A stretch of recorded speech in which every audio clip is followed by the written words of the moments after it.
কিয়ামতের ওই কঠিন দিনে তোমার বাড়ি কাজে লাগবে না, তোমার গাড়ি কাজে লাগবে না, তোমার সংসার কোনো কাজে লাগবে না। এই যুবকেরা, তরুণেরা, হ্যাঁ ডাক্তার বানাও, উকিল বানাও, জজ বানাও, আমি বিরোধী করছি না, কিন্তু মনে রাখবে তোমার ডাক্তার ছেলে কিয়ামতের দিন নফসি নফসি করবে, তোমার জজ ছেলে কিয়ামতের দিন নফসি নফসি করবে, তোমার ভিআইপি ছেলে নফসি নফসি করবে। যাকে সব সময় গাফলতি করো কেন, সে তো 2500-3000 বেশি আনতে পারে না। মনে রাখবে কবরে যখন চলে যাবে ডাক্তার ফাতিহা করতে যাবে না, তোমার জজ ফাতিহা করতে যাবে না, তোমার এমন করে ভিআইপি ছেলেটা যাবে না। যাবে কে? তোমার আল্লাহর কালাম পড়া ছেলেটা যাবে, যে সূরা ফাতিহা পড়বে, সূরা ইয়াসিন পড়বে, এমন করে দরুদ শরীফ পড়ে চোখের পানি ফেলে তোমার জন্য কাঁদবে। আল্লাহ আমার আব্বা জান, আমার আম্মা জান, আল্লাহ পাক জানি না কবরে কি হালে আছে, আল্লাহ আপনি ক্ষমা করে দিন। আল্লাহ এ যুবক শুনো, আল্লাহর কোরআন জানাচ্ছি, নবীর হাদিস জানাচ্ছি, তোমার এই হাতের দোয়াকে আল্লাহ বৃথা দেবে না। তোমার হাফেজ বাচ্চা দোয়ার ওসিলা করে তোমার কবরে যদি আযাব হয়ে থাকে, ওই সওয়াব যেতে যেতে যেতে যেতে যেতে একদিন না একদিন ওই কবরের আযাবকে আল্লাহ পাক মাফ ক্ষমা করে দেয়।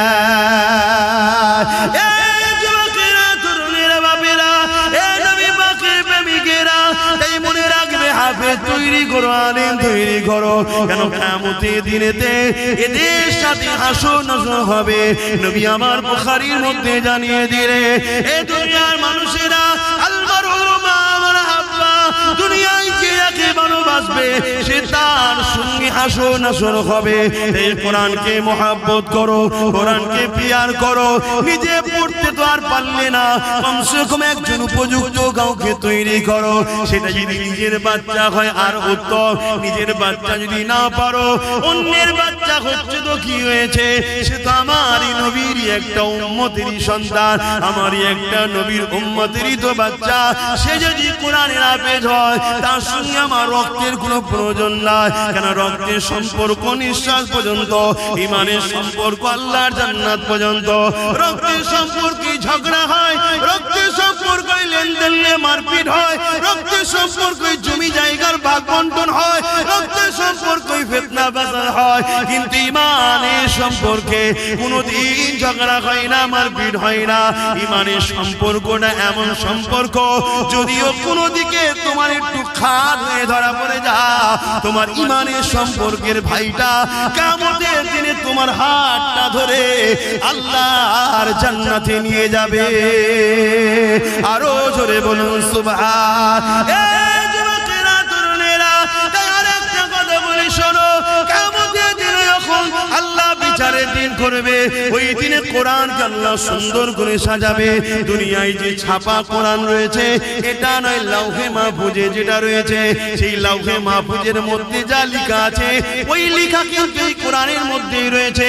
27 বছর ধরে আমার নবীর উপরে একটার পর একটা বার, একটার পর একটা করে এইভাবে নবী পাক সাল্লাল্লাহু উপরে এসেছে। এই যুবকেরা, তরুণীরা, বাপেরা, কিন্তু এটা সেই কোরআনেরই অংশ ছাপা, কিন্তু অরিজিনাল যেটা লাউহে মাহফুজে রক্ষিত রয়েছে, ওইটাকে আল্লাহ সুন্দর করে সাজাবে, তাকে চলার ক্ষমতা দেবে, সে আল্লাহর আরশে আজিমের নিচে চলতে থাকবে। আল্লাহ পাক তাকে জিজ্ঞাসা করবে, আমার কালামুল্লাহ, আজ কি আপনি কিছু চাইবেন আমার কাছে? ওই সময় আল্লাহর কালাম কোরআন বলতে লাগবে, আল্লাহ দুনিয়ায় একজন লোক আমার বড় বিরোধী করেছিল, আবার একজন লোক আমাকে মহব্বত করে সিনার মধ্যে যত্ন করে রেখে দিয়েছিল, একজন লোক আমাকে মিটাবার জন্য মাদ্রাসাগুলোকে ব্যান করেছিল, আবার একজন লোক কাঠের পয়সা খরচ করে ওই মাদ্রাসাকে প্রতিষ্ঠিত করে ওখানে আপনার বান্দাদেরকে ভর্তি করে তাদেরকে কোরআন শিখিয়েছে, তারা সিনার মধ্যে রেখে দিয়েছিল। হে আল্লাহ, একদল লোক কোরআনকে মিটাতে চেয়েছিল, কোরআনের বিরুদ্ধে মিথ্যা বলেছিল, আবার একদল লোক কোরআনের পক্ষে আওয়াজ তুলেছিল।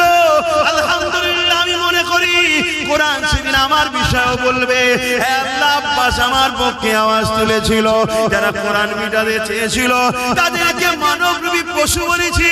হে আল্লাহ, কোরআনের পক্ষে দাঁড়িয়ে আমাকে পিয়ার করে আব্বাস কথা বলেছিল। এই বলাতে আব্বাসের অনেক দুশমন বেড়েছিল। নবী আব্বাস কোরআনকে ভালোবেসে আওয়াজ তুলেছিল। আজকে আপনার কালাম কালামুল্লাহ আমি আপনার কাছে আশা রাখি, সেদিন যারা কোরআনকে পিয়ার করেছে, কোরআনকে মুহাব্বত করেছে, কোরআনের মজলিস করেছে, কোরআনিয়া প্রতিষ্ঠান তৈরি করতে চেয়েছে, আল্লাহ তাদেরকে আজকে আমি জান্নাতে দেখতে চাই। আমার আল্লাহ কালামুল্লাহ নিজের কথাকে খুশি করার জন্য, কালামুল্লাহ মানে আল্লাহ নিজের কথা, নিজের কথাকে সম্মানিত দিবার জন্য আল্লাহ তাদেরকে জান্নাতে দিয়ে দেবে। কোন দিক দিয়ে যাদের সঙ্গে কোরআনের প্রেম ভালোবাসা ছিল, আরো জোরে বলুন সুবহান।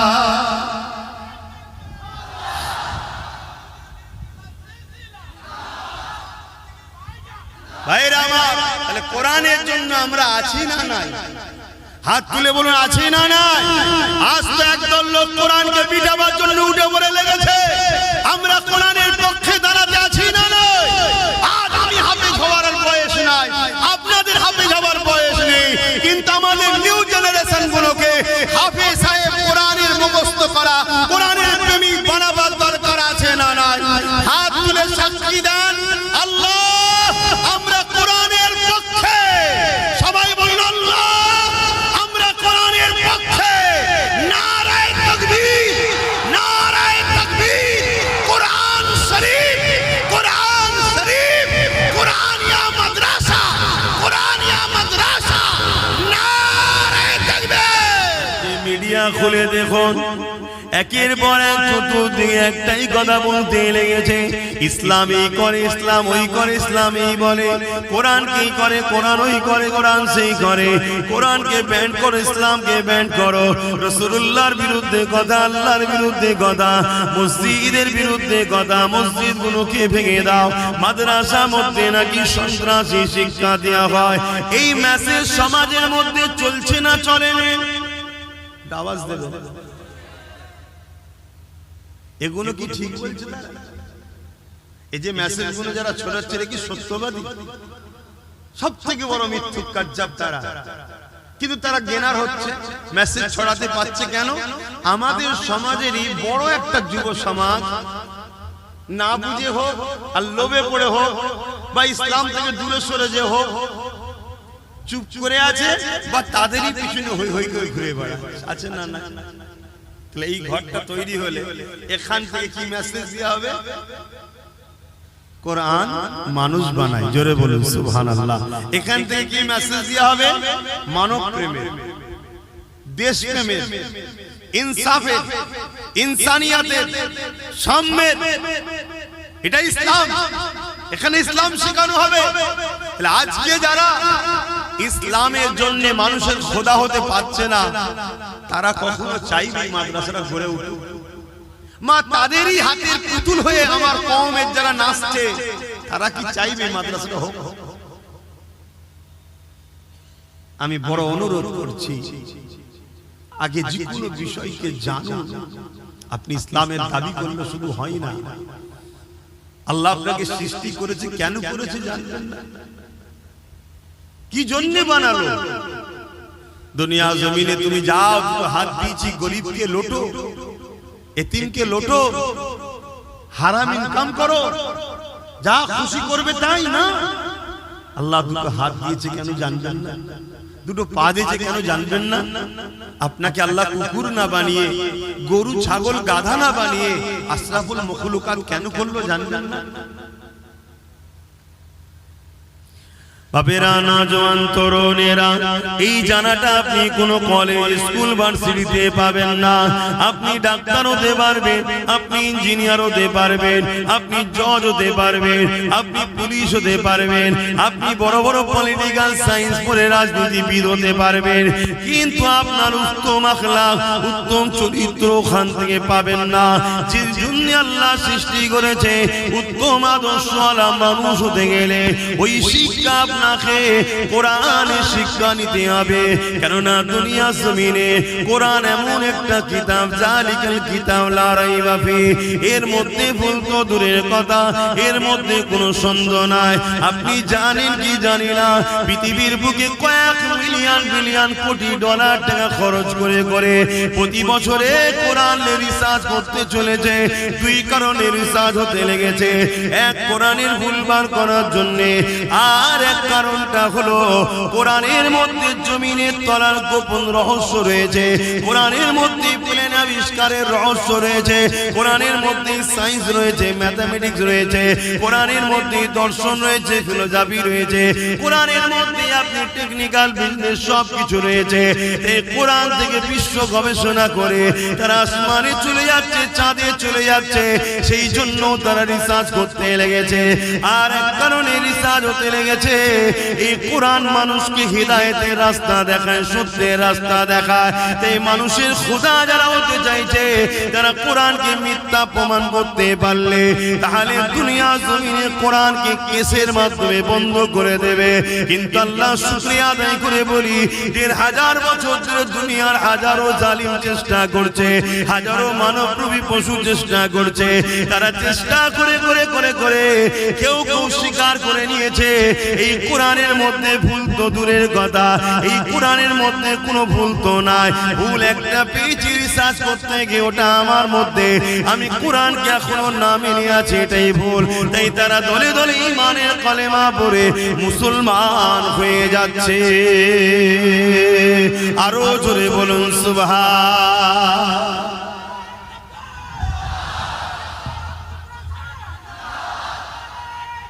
আল্লাহ। তাহলে আমাদের যুবকরা যদি আমাদের কাছে না আসে, আমরা বুঝাবো কি করে? আর আমাদের কাছে এরা আসুক। দুনিয়ায় যারা তোমাদের খোদা হতে চাইছে, তারা কখনো চাইবে? কথা বলো, চাইবে না। তারা হাজারো দিক দিয়ে আমাদের বিরুদ্ধে, যেমন কোরআনের বিরুদ্ধে মিথ্যা প্রচার করছে, রাসূলুল্লাহর বিরুদ্ধে মিথ্যা প্রচার করছে, দ্বীনের বিরুদ্ধে মিথ্যা প্রচার করছে, তারা হাজারো দিক দিয়ে আমাদের বিষয়ে মিথ্যা প্রচার করছে, যাতে করে তোমরা উলামাদের কাছে না যাও, যাতে করে তোমরা মাদ্রাসা মসজিদে দান না করে ফেলো, যাতে করে তোমাদের এখান বা বিভিন্ন জায়গায় মাদ্রাসা না গজিয়ে ওঠে।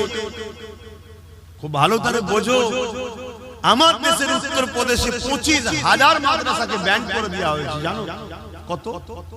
25,000। কারণ কি? জীবনে একটা দেখাতে পারবেন যে মাদ্রাসা থেকে পড়াশোনা করে কোন ছেলে তার মাকে বৃদ্ধাশ্রমে দিয়েছে?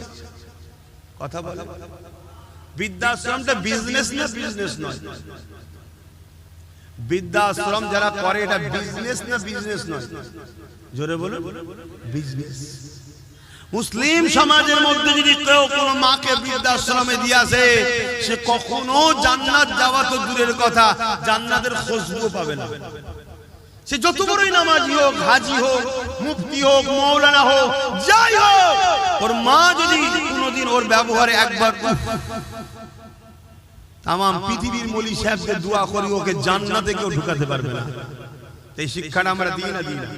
এই শিক্ষা যদি দেওয়া হয়, তাহলে বৃদ্ধাশ্রমে মুসলমানদের মায়েরা যাবে কেন? সে ডাক্তার হোক, ইঞ্জিনিয়ার হোক, উকিল হোক, জজ হোক, সিএম হোক, পিএম হোক, ডিএম হোক, জেলার সাহেব হোক, পীর সাহেব হোক, মুফতি হোক, সে বলবো রে সর্বনাশ, মাকে না ভালোবাসলে, বাপকে না ভালোবাসলে এ তো জাহান্নামে যেতে হবে। আমি জেলার সাহেব হই, মা বাপকে ভালোবাসতে হবে না? হবে না? মা বাপের খেদমত করবে না? করবে না?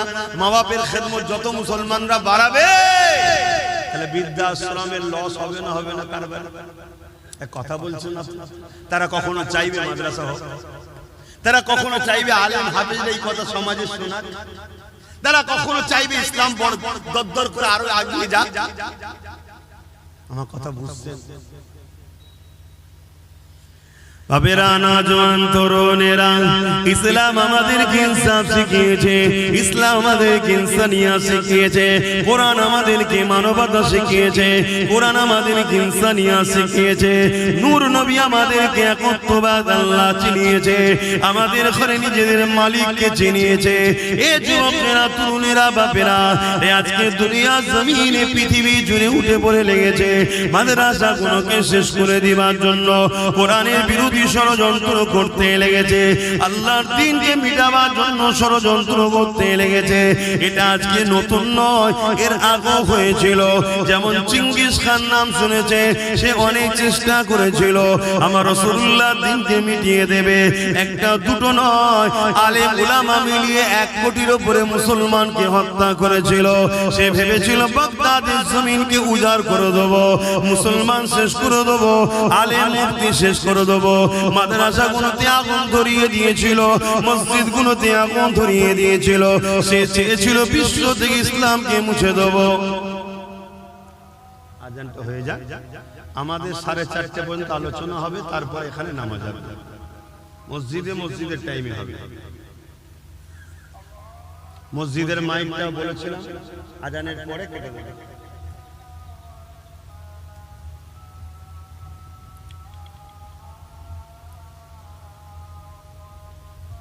আল্লাহু আকবার, আল্লাহু আকবার।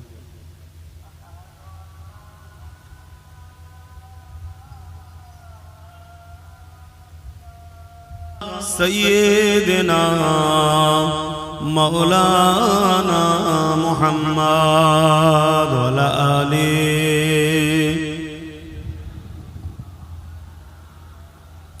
মুসলমান ঘরের ছেলে মেয়েরা, তরুণেরা, বাপেরা, এ নবী পাকের উম্মত উম্মতি গণেরা, শুধু মুসলমান মুখে দাবি করলে হয় না, অন্তর আল্লাহর দ্বীনের উপরে মহব্বত ভালোবাসা থাকা দরকার। এ নওজোয়ানেরা, যুগে যুগে একদল জালিমরা চেয়েছে তারা আল্লাহ দ্বীনকে জমিন থেকে মিটিয়ে দেবে। কেন? তারা মানুষের খোদা হতে চেয়েছে, মানুষকে লুটতে চেয়েছে। ইসলাম সর্বসময় মানুষের পক্ষে কথা বলেছে, ইনসাফের পক্ষে কথা বলেছে, ইনসানিয়াতের পক্ষে কথা বলেছে। ইসলাম শিক্ষা দিয়েছে মানুষ গরিব হলো তার উপরে জুলুম করা যাবে না, কালো হলো ফর্সা তার উপরে জুলুম করতে পারবে না। তাই সবার সমান অধিকারের কথা বলেছে। এই জন্য যুগে যুগে একদল জালিমরা ক্ষমতার জোর দেখিয়ে ইসলামকে মুছার চেষ্টা করেছে। তাদের মধ্যে একজনের নাম হলো চিঙ্গিস খান। সে চেয়েছিল পৃথিবীর জমিন থেকে ইসলামকে মুছে দেবো। এই বাগদাদের মাদ্রাসাগুলোতে আগুন ধরিয়ে দিয়েছিল, মসজিদগুলোতে আগুন ধরিয়ে দিয়েছিল। 1 কোটির উপরে মুসলমান আলেম উলামা সহ মেরে দিয়েছিল, হাফেজ কোরআন গুলোকে মেরে দিয়েছিল। কেন? তারা চেয়েছিল কোরআন যদি কিতাব গুলোকে পানিতে ফেলে দেওয়া হয়, পুড়িয়ে দেওয়া হয়, কিন্তু হাফেজ সাহেব যদি রয়ে যায় আর আলেম যদি রয়ে যায়, হাফেজ তেলাওয়াত করবে আর আলেম হুবহু নকল করে তৈরি করে দেবে।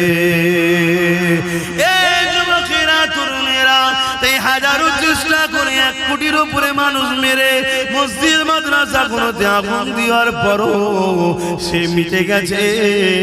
দুনিয়া তাকে স্মরণ করে না, তার অস্তিত্ব দুনিয়াতে নাই, তার উত্তরসূরি দুনিয়া জমিনে নাই। কিন্তু মনে রাখবেন, পৃথিবীর জমিনে আজ লাখো লাখো হাফেজে কোরআন আছে, লাখো লাখো আলেম আছে, লাখো লাখো মুফতি মাওলানা রয়েছে, লাখো লাখো মসজিদ মাদ্রাসা আছে। 250 কোটি মুসলমান পৃথিবীতে রয়েছে। আরো জোরে বলুন সুবহান। আর একজন ছিল হালাকু খান, নাম শুনেছেন? দাজলা নদীর পানিকে পুরো লাল করে দিয়েছে রক্তে। এত মুসলমান মেরেছে, আলেম মেরেছে, মাওলানা মেরেছে, হাফেজ মেরেছে। কেন? এরা মানুষের প্রভু হতে চেয়েছে, কিন্তু ইসলাম এদের বাধা হয়ে দাঁড়িয়েছে। এরা জুলুমের সাম্রাজ্য তৈরি করতে চেয়েছে। গরিবকে পোকা মাকড়ের মতো হত্যা করব, কোনো বিচার হবে না, ইনসাফ হবে না। মানুষ এদের গোলাম হয়ে দাস দাসী হয়ে এদের উপাসনা করবে, এই মেসেজরা পৃথিবীকে দিতে চেয়েছে। আর ইসলাম একটাই কথা বলেছে, একমাত্র স্রষ্টা ছাড়া, আল্লাহ ছাড়া কারো কাছে মাথা নত নয়, কারো গোলাম নয়। এবং গরিব বড় লোককে শতকরা 2.5 টাকা গরিবকে যাকাত দিতে হবে। জোরে বলুন সুবহানাল্লাহ। এরা নারীগুলোকে ভোগের পাত্রী বানাতে চেয়েছে। নারী মানে শুধু ভোগের জেনে, কিন্তু ইসলাম বলেছে না, নারী ভোগের জেনে নয়। নারী মা হবে, নারী বোন হবে, বেটি হবে। হ্যাঁ, নারীর মধ্যে থেকে একজন তোমার স্ত্রী হবে, সেও ভোগের নয়, স্ত্রীর সম্মান পাবে। অর্থাৎ নারীদেরকে সম্মান ইসলাম দিয়েছে। আর দুনিয়া জালিমরা নারীদেরকে ভোগের পাত্রী বানাতে চেয়েছে। নারীগুলোকে জন্তু পুঁতে দিত, নারীগুলোকে স্বামীর সঙ্গে পরিয়ে দিত। যুবকেরা, তরুণেরা, বাপেরা, শোনো গো, ইসলাম কাকে বলে?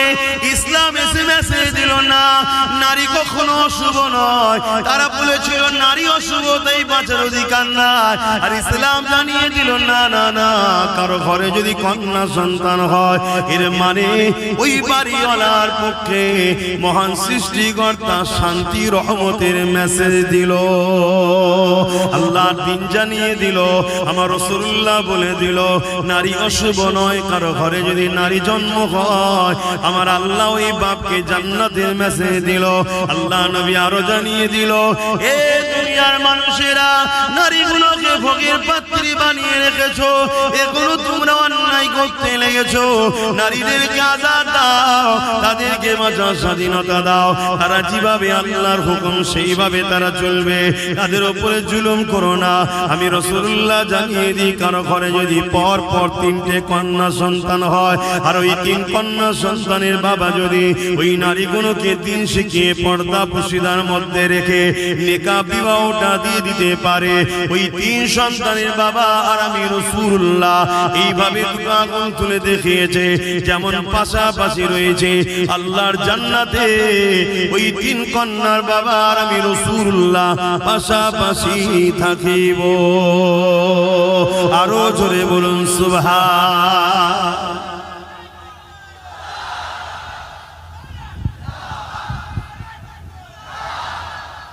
যারা নারীকে ভোগের পাত্রী মনে করে, যারা নারী দেহ শোষণকারীদের ঘরে আড়াল করতে চায়, যারা নারী রেপ হয়ে গেলে ওই আসামিদের ঘরে নিজের ঘরে আশ্রয় দিয়ে বাঁচাতে চায়, তারা কখনো ইসলাম বেঁচে থাকতে চাইবে? তারা কখনো ইসলামের শিক্ষা কেন্দ্র মাদ্রাসা হোক চাইবে? আর তাদেরই হাতের পুতুল আমার ঘরের ছেলে যারা হয়ে গেছে, তারাও তাদের সুরে সুর মিলাবে না, মিলাবে না। কিন্তু আমার ঘরের ছেলেরা জানে না যে কবর কত ভয়ানক। আমার ঘরের ছেলেরা জানে না আখিরাতটা কত ভয়ানক। আমার ঘরের ছেলে জানে না এই যৌবন চিরস্থায়ী নয়। তোমার আব্বার দিকেই দেখো না, তোমার দাদা দাদির দিকে দেখো না, তোমার নানা নানির দিকে দেখো না, লড়তে পারছে না। একটা সময় সব ক্ষমতা ছিল, আল্লাহ সব নিচ্ছে। অতএব আমার যুবকরা, এই যৌবনের বয়সে কিছু করো আল্লাহর জন্য, দিনের জন্য করে যাও। ওটা আল্লাহর রাহে করবে, তোমার আখিরাতের ব্যাংকে জমা থাকবে, ওখানে তুমি কামিয়াবি হবে। জোরে বলুন সুবহানাল্লাহ। কিছু যদি করতে না পারো, যারা করছে তাদের দলকে ভিড় করে তাদের সঙ্গে জুড়ে থাকো। ভিড়ও একটা সাপোর্ট না, সাপোর্ট না। কথা বলে 10টা লোক আর 10,000 লোক, 10,000-এর মধ্যে 999 হয়তো চুপচাপ দাঁড়িয়েই আছে, কিন্তু তারপরও দূর থেকে কেউ দেখে কি বলবে, অনেক আছে। এটাও কিন্তু তোমারই ওসিলা, তোমার ওসিলা তো অবদান আছে না না।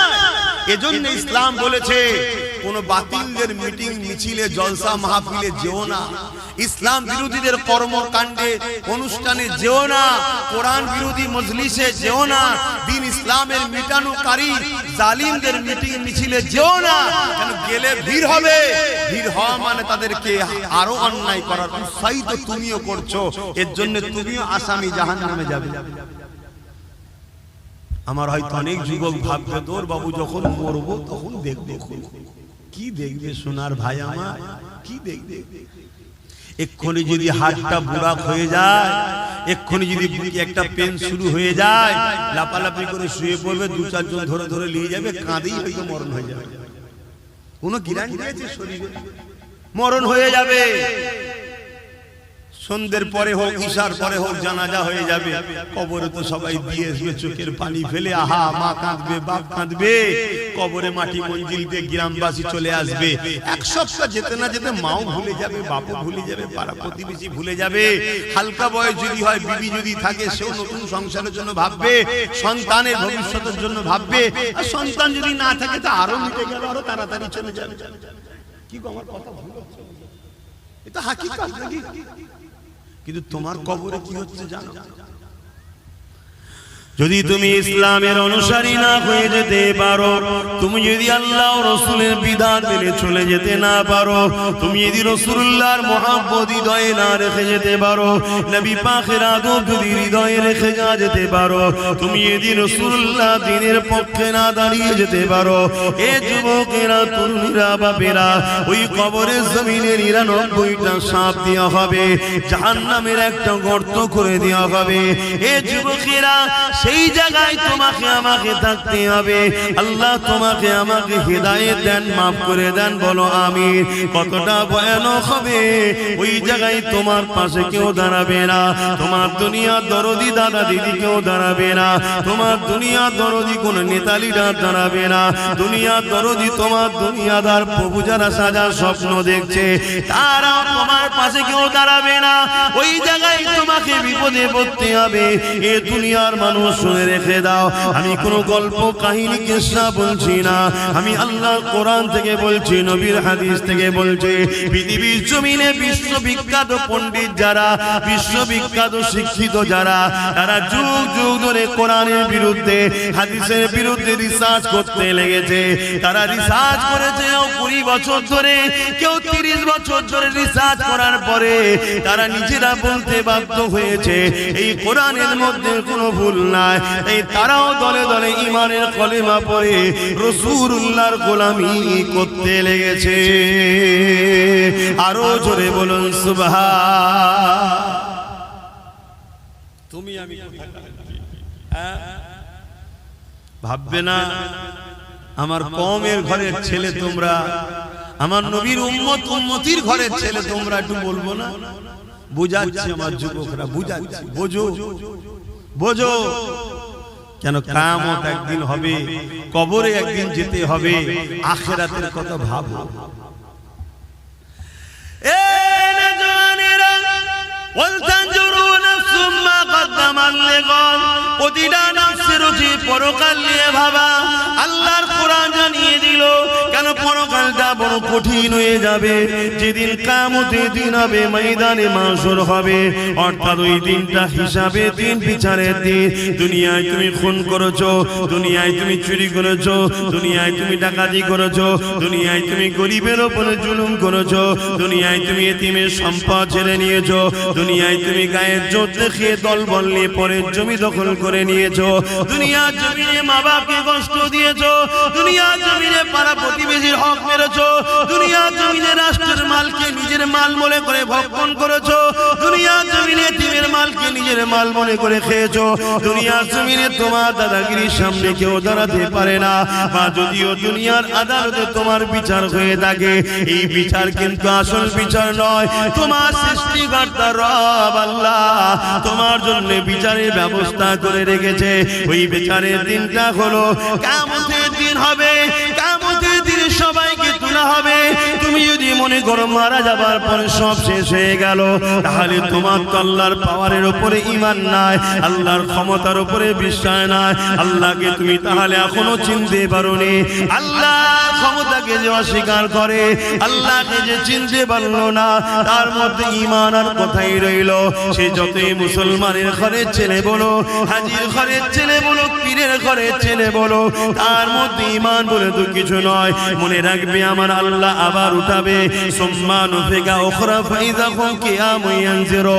সূরা জুমার 68 নম্বর আয়াত। যে কোরআনী মাদ্রাসাতে শিক্ষা দেওয়া হবে, এই যুবকেরা তরুণেরা ওই দিনে আল্লাহ পাক যেমন নাগল দিলে জমিন থেকে আলু ওঠে বা বিভিন্ন চাষের জিনিস আপনারা উঠান, ওই সময় জমিন ফেটে গিয়ে মানুষগুলো উঠতে থাকবে। ওই কিয়ামতের দিনে আল্লাহ পাক সবাইকে দাঁড় করাবে। এ যুবক আল্লাহকে ভয় করো, এ যুবক নবীর সুন্নতে জিন্দেগি কাটাও, এ যুবক তওবা করে ফিরে আসো।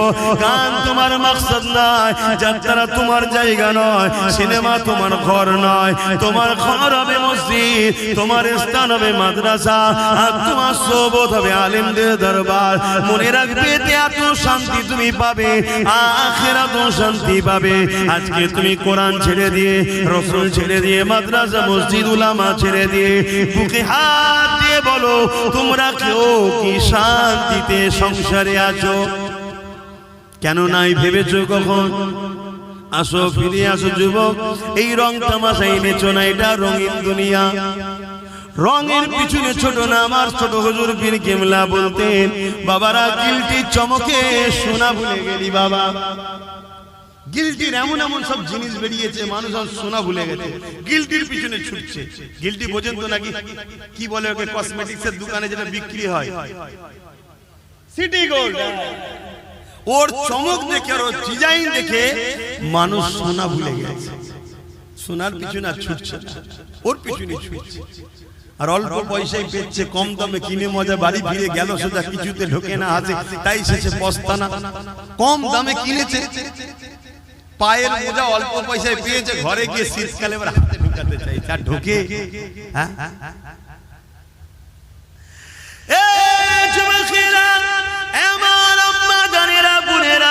দুদিনের দুনিয়ায় আল্লাহ আমাদেরকে পাঠিয়েছে, এটা পরীক্ষার হল। আখিরাত হলো আমাদের পরীক্ষার জায়গা, ওখানে আল্লাহ পাক রেজাল্ট আউট করবে। এখানে পরীক্ষার জন্য পাঠিয়েছে, বিচারের দিন রেজাল্টের ফয়সালা হবে। কোথায় হবে? ময়দানে মাশর, যে জায়গার নাম। ওই দিনটা কেমন হবে একটু শুনে রেখে দাও। আল্লাহর কোরআন জানাচ্ছে কানা মিকদারু 50 আলফ সানাতে। কোরআন জানাচ্ছে যে কোরআনে কলম চালাবার ক্ষমতা পৃথিবীর কারো হয়নি, জের জবরকে চেঞ্জ করার পর্যন্ত ক্ষমতা হয়নি। পৃথিবীতে হাজারো কিতাব আছে, প্রতিটা কিতাবের লেখক লাস্টে লিখে দেয় যদি কোনো ভুল ময়া নজরে পড়ে সংশোধনের জন্য ধরিয়ে দেবেন। এই বলে তো নাকি? প্রত্যেকটা কিতাবের লাস্টে দেখবেন লেখা থাকে ভুল মার্জনা করিবেন, যদি ধরা পড়ে নজরে পড়ে ধরিয়ে দেবেন, পরের সংকলনে সংযোজন করে দেওয়া হবে, তাই তো নাকি? আর কোরআন প্রথমে কি বলছে? ভুল তো দূরের কথা, এতে কোনো সন্দেহ নেই, এই বিশ্বাস রেখে পড়া শুরু কর। চ্যালেঞ্জ দিচ্ছি, জোরে বলুন সুবহানাল্লাহ। কেন? সবটা মানুষের লেখা, আর কোরআন কার বাণী? বলুন না গো। আল্লাহ সৃষ্টিকর্তার কখনো ভুল হয়? হ্যাঁ, ওই কোরআন জানাচ্ছে কানা মিকদারু 50 আলফ সানাতিন। একটা দিন আল্লাহ বানাবে, যে দিনটা লম্বা হবে দুনিয়ার 50,000 বছরের দিনের নাই। দুনিয়ায় 50,000 বছর দিন যত সময় হবে, ময়দানে মাশরে বিচারের দিনে একটা দিন হবে 50,000 বছরের দিনের নাই। ওই দিনেতে তোমাকে আমাকে সবাইকে দাঁড়াতে হবে। কোথায় দাঁড়াবে তুমি আমি কি জানি? মাথার এক বেগ দেখতে লেখা তো করে আল্লাহ সূর্য নামিয়ে দেবে। শোনো শোনো, আল্লাহর দিনের কথা শোনো। মাথার এক বেগ দেখতে লেখা তো করে আল্লাহ সূর্যকে নামিয়ে দেবে। এই শীতের আবহাওয়া সূর্য আমাদের গায়ে লাগলে সহ্য করতে পারা যাচ্ছে না। সেদিন মাথার এক বেগ দেখতে লেখা তো করে সূর্য নেমে যাবে। সূর্য বর্তমান কোটি কোটি মাইল দূরে রয়েছে। সেদিন মাথার এক বেগ দেখতে লেখা তো করে আল্লাহ নামিয়ে দেবে। সূর্যের বর্তমান যে তাপ আছে কোটি কোটি মাইল দূর থেকে লাগছে, এতে সহ্য করতে পারছি না। সেদিন সূর্যের 12 গুণ তাপ বেড়ে যাবে। মাথার এক বেগ দেখতে লেখা তো করে দাঁড়িয়ে যাবে। এ যুবক, তোমার কি একটু ভয় হয় না? হ্যাঁ, শয়তানি ধোকায় পড়ে, দুনিয়াদারির পাল্লায় পড়ে ভুল কখনো হয়ে যায়, কিন্তু এত গাফলতি কেন রে যুবক? তোমার যদি এখনই মৃত্যু হয়ে যায়, তুমি তো আর ফিরে আসার রাস্তা পেলে না, তোমার তো পরিবর্তনের আর কোনো সুযোগ রইল না। কি হবে সেই দিনে তুমি কি কখনো চিন্তা করো না? সেই দিন কোনো দাদাগিরি চলবে না, কোনো নেতার নেতৃত্ব চলবে না। ওই দিনে সমস্ত নবীরা বলবে নফসে নফসে নফসে নফসে নফসে। তাহলে তোমার আমার দশাটা কি হবে দেখো। তোমার আমরা যাদের পিছনে ঘুরে বেড়ায়, যাদের জন্য জিন্দেগি কুরবান করে দেয়, যাদের পিছনে টাইম গুলোকে নষ্ট করে কাটিয়ে দাও, যারা তোমাদের ক্ষমতা নিয়ে মসজিদ মাদ্রাসাকে উজাড় করতে লেগেছে, মনে রাখবে সেই দিনে এই জাহান্নামী গুলো তোমাদের কিছুই করতে পারবে না। তাদেরকে তোমরা খুঁজো পাবে না, কেননা তারা বেহিসাব। যেমন অনেক মানুষ জান্নাতে যাবে, এই জাহান্নামী গুলো বেহিসাব জাহান্নামের দরজার গোড়ায় আগিয়ে যাবে। মনে রাখবে কানা মেঘদান খামসিনা আলফা সানাতি, 50,000 বছর পর বিচার শুরু হবে। ওই দিনটা কেমন হবে আল্লাহ বা জিবরাইলকে জানিয়ে দেবে, ও জিবরাইল আমার জাহান্নামকে নিয়ে এসে আরশের বাপাশে বাঁধাও। কিতাবের কথা বলে যাচ্ছি শোনো, 70,000 জিনজিল দিয়ে জাহান্নামকে বাঁধা হবে। একটা জিনজিলে 70,000 করে ফেরেশতা ধরে রাখবে, তথাপিও জাহান্নামকে ধরে রাখতে পারবে না। লম্বা লম্বা জিভ বার করে জাহান্নাম তেরে তেরে আসবে গুনাহগারকে ঘরে ধরার জন্য। এই কঠিন দিনেতে এমন বাপ পাওয়া যাবে নিজের ছেলেকে জমিনে শুইয়ে দিয়ে তার বুকের উপরে পা দিয়ে দাঁড়িয়ে যাবে, কেননা এই সূর্যের তাপে তার জমিনটা পুরে পুরে লাল হয়ে গেছে। যেমন লোহা খুলে দিলে লাল হয়ে যায়, লোহা যেমন আগুনে দিলে লাল হয়ে যায়, সূর্যের তাপে জমিনটা লাল হয়ে গেছে। এই মানুষ জমিনে দাঁড়াতে পারবে না। ছেলেকে বুকে শুইয়ে দিয়ে বাপ বুকের উপরে পা দাঁড়িয়ে যাবে। এমনও ছেলে পাওয়া যাবে নিজের জন্মদাতা বাপকে জমিনে শুইয়ে দিয়ে তার বুকের উপরে পা দিয়ে দাঁড়িয়ে যাবে। এমনও মা পাওয়া যাবে নিজের মেয়েকে জমিনে শুইয়ে দিয়ে তার বুকের উপরে পা দিয়ে দাঁড়িয়ে যাবে। এমনও মেয়ে পাওয়া যাবে নিজের মাকে জমিনে শুইয়ে দিয়ে তার বুকের উপরে পা দিয়ে দাঁড়িয়ে যাবে। এক কথায় যার উপরে যার জোর চলবে তাকে জমিনে শুইয়ে দিয়ে বুকের উপরে পা দিয়ে দাঁড়িয়ে যাবে। এ আমার আব্বা জানেরা, মায়েরা, বোনেরা, সূর্যের তাপে যে মানবার ক্ষীণগুলো নাক দিয়ে গলে গলে গলে গলে পড়তে লাগবে। ওই দিনটা তোমার আমার কি হবে উপায়? ভাবো ভাবো, আমাদের কাছে এলে আমরা ভাবাই কেন? ভাবাই আমার ঘরেরই তো ভাই তোমরা, আমার নবীর উম্মত উম্মতি ভুল হয়ে যায়। ভাবার পরে যদি একটু তওবা করে, একটু কাঁদে, একটু চোখের পানি ফেলে, আল্লাহ বলে যাই মাফ করব। জোরে বলুন সুবহানাল্লাহ। কিন্তু আমাদের ঘরে ছেড়ে যাদের পিছনে ছুরি করছো, তোমাদের ঘরে তো ভাবানো দূরের কথা, যাদের না ভাবে সেজন্য আরো চেষ্টা করছে। মেয়ে লাগবে লে, মদ লাগবে লে, গান লাগবে লে, ফাংশন করবি পয়সা লি যা, যা খুশি কর, শুধু আল্লাহ ও রাসূলের দিকে ফিরে নাই মুসলিম যুবকরা চলে যায়। কারণ এরা যদি ফিরে চলে আসে ওই শয়তানদের শয়তানি বন্ধ হয়ে যাবে। কথা শুনছেন না? তারা কোনদিন চাইবে হাফেজ তৈরি হোক আর আমার মতো ওয়াজ করে করে মানুষকে বুঝা। তারা কোনদিন চাইবে মাওলানা তৈরি হোক যারা মানুষকে বুঝাবে, কওমকে ডেকে ডেকে ডেকে ডেকে আনবে, আয় বাবা ফিরে আয়, আল্লাহর বান্দা আল্লাহর দিকে আয়। কেউ চাইবে ভাই বল? কিন্তু এখন আমার কওমের কাছে আমরা তো আসামি হয়ে গেছি, তোমাদের দুশমনরাই এখন তোমাদের বন্ধু হয়ে গেছে। কি গো আমি বলা ভুল হচ্ছে নাকি? একটু সরাসরি দাও, পরিবর্তন হও আমার যুবকেরা, ফিরে আসো। আমি আশা রাখবো দ্বিতীয় বছর হচ্ছে, একদিন একদিন এই জায়গা যেন একটা ইলমের বাগান তৈরি হয়, এখান থেকে জান্নাতের জন্য খুশবু বাহির হয়। জোরে বলুন সুবহানাল্লাহ। মনে রাখবে যেখানে কোরআন তেলাওয়াত হয় ওই জায়গায় আল্লাহর রহমতের ফেরেশতারা আসা যাওয়া করে। জোরে বলুন সুবহানাল্লাহ। আর রহমতের ফেরেশতারা আসা যাওয়া করলে আপনাদের ঈমান কি বলছে? বালা মুসিবত, চাষবাস, কাজবাজ সব ভালো হবে না খারাপ হবে? ভালো হবে। এই কঠিন দিনেতে কি হবে তোমার আমার উপায়? এই কঠিন দিনেতে যারা হাফেজ হাক্কানি হবে তাদেরকে যখন জান্নাতে আল্লাহ যেতে বলবে, যান আপনাদের এখানে দাঁড়াতে হবে না। মন দিয়ে শুনে, বাপের গল্প শোনাচ্ছি, নবীর হাদিস শোনাচ্ছি। এই যুবকেরা, আল্লাহ পাকের হাফেজের কোরআন দিওকে আল্লাহ বলবে, আমার হাফেজ সাহেব বান্দারা, দুনিয়া জমিনে আপনারা আমার কোরআনকে আয়ত্ত করেছে, দুনিয়ার মানুষ আপনাদেরকে অনেক ছোট বড় কথা বলেছে, এই হাফেজ সাহেব হয়ে কি হবে? একে যদি ডাক্তার উকিল জজ করা হতো, কোটি কোটি টাকা ইনকাম করতো, আরে বাপ মাকে হজে পাঠাতো, ভালো মন্দ গাড়ি চাপাতো, অনেক কিছু করাতো, এই হাফেজ সাহেব হয়ে কি আর করবে? ওই তো মসজিদে গিয়ে 2,500-3,000 টাকা নেবে, ছাড়া আর কি পাবে? তথাপিও আপনারা কারো কথায় কান্না দিয়ে, এ হাফেজ সাহেবরা তোমার আমার কোরআন তেলাওয়াত করেছো, আমার কোরআন আয়াত্ত করেছো, দুনিয়াকে আমি চ্যালেঞ্জ দিয়েছিলাম, অর্থাৎ আল্লাহ চ্যালেঞ্জ দিয়েছে। যখন কোরআনের বিরুদ্ধে ষড়যন্ত্র হয়েছিল জাহিলিয়াতের যুগে, আমার আল্লাহ বলেছিল, দুনিয়ার মানুষ আল্লাহ ছাড়া সবাইকে একত্রিত করে কোরআনের একটা আয়াত লিখে দেখাও, তারা পারেনি।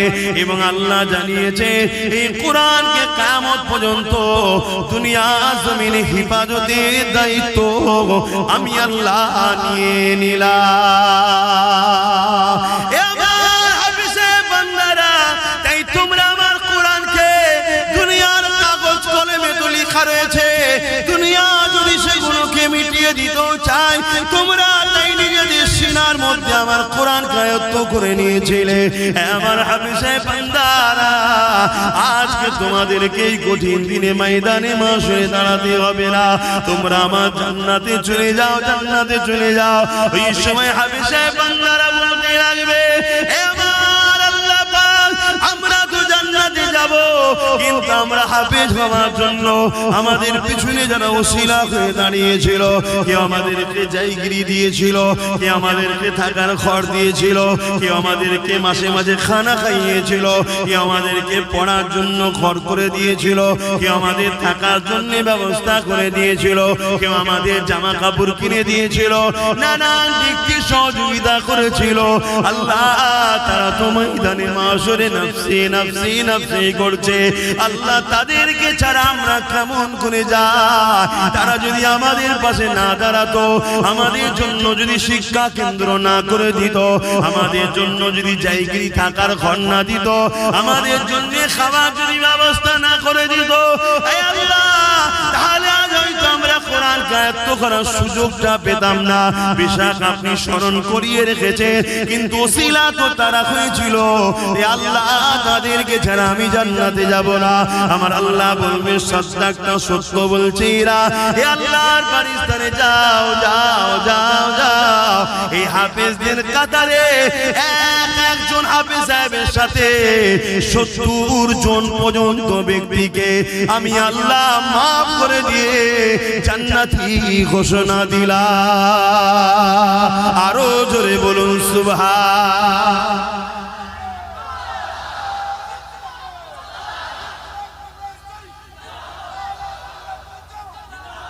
ভাইরা আমার, আল্লাহ, দুনিয়াদারি করতে গেলে অনেকের সঙ্গে মিশতে হবে, ব্যবসা বাণিজ্য করতে হবে, লেনদেন করতে হবে, মুসলিম অমুসলিম সবার সাথে উঠা বসা করতে হবে, ওটা আলাদা পাঠ, আমি মানা করছি।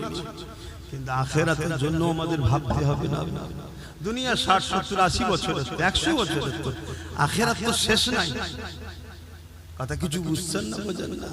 তাহলে একটা হাফেজে হাক্কানি যদি আমরা বানিয়ে যেতে পারি, কখনো কখনো আমি নিজেও ভাবি, কখনো কখনো শুয়ে শুয়ে ভাবি, যদি কোনো দিকেও আটকে যায়, কিছু তো হাফেজ সাহেব আমি বার করেছি, মানে অর্থাৎ আমার চেষ্টাতে কিছু ছেলে হাফেজ হয়েছে বিভিন্ন জায়গা থেকে। কারো না কাউকে বলো, বাবা আজকে আমার সাথে করে নিয়েছ, এটা কখনো কখনো আমার মনেও হয়। কেন হাফেজদের সম্মান আল্লাহ দিয়েছে, কেন তারা আল্লাহর কথাকে সিনার মধ্যে রেখেছে। কোরআন কার কথা?